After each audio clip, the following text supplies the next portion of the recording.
நாகை அருகே கீழையூரில் வீட்டின் பூட்டை உடைத்து தொடர் திருட்டில் ஈடுபட்டு வந்த திருடனை பிடித்து தர்ம அடி கொடுத்த மக்கள் பின்னர் அந்த திருடனை போலீசாரிடம் ஒப்படைத்தனர்.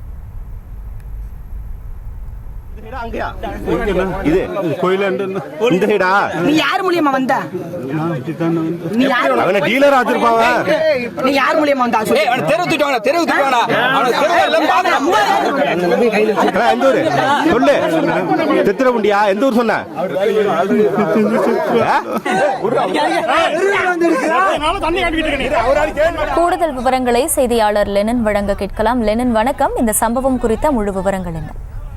அகிலா, நாகப்பட்டினம் மாவட்டம் திருப்பூண்டியை அடுத்த கீழையூரில் இன்று அதிகாலை வடக்கு தெருவில் பெயிண்டிங் தொழில் செய்ய ஈடுபட்டுள்ள சதீஷ் என்பவர் வீட்டில் மாடியில் உறங்கிக் கொண்டிருக்கும் போது வீட்டின் பூட்டை உடைத்து பீரோவில் உள்ள வெள்ளி பொருட்களை கொள்ளையடித்து சென்றுள்ளது தெரியவந்தது. அதே போன்று அருகில் உள்ள மற்றொரு வீட்டில் பூட்டை உடைத்து வீட்டில் இருந்த தங்க சங்கிலி உள்ளிட்ட பொருட்களை கொள்ளையடித்து சென்றது தெரியவந்தது.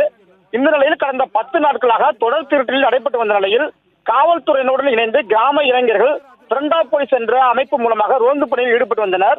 இந்த நிலையில் இன்று அதிகாலை ரோந்து பணியில் ஈடுபட்ட போது மர்ம நபர் ஒருவர் சென்று கொண்டிருந்தது. அப்போது அருகில் உள்ள அவரை துரத்தி பிடிக்கும் பொழுது அருகில் உள்ள கல்லூரியில் புகுந்து பதுங்கியது தெரிந்தது. அதனைத் தொடர்ந்து துரத்தி சென்ற இளைஞர்கள் அவரை பிடித்து விசாரித்து தர்மடி கொடுத்தனர். அப்போது அவர் திருடப்பட்ட வெள்ளி கொலுசு மற்றும் தங்கச்செயினை திருடன் பொதுமக்களிடம் ஒப்படைத்தான். பிடிப்பட்ட திருடனை கீழையூர் காவல் நிலையத்தில் ஒப்படைத்தனர்.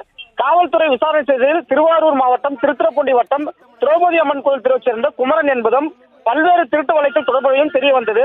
அதனைத் தொடர்ந்து கடந்த 2ஆம் தேதி முதல் 7 வீடுகளில் நகை மற்றும் வெள்ளி பொருட்களை கொள்ளையடித்ததும் தெரிய வந்திருக்கிறது. அகிலா, விவரங்களுக்கு நன்றி லெனின். செய்திகளை உடனுக்குடனும் துல்லியமாகவும் தெரிந்து கொள்ள சப்ஸ்கிரைப் பண்ணுங்க.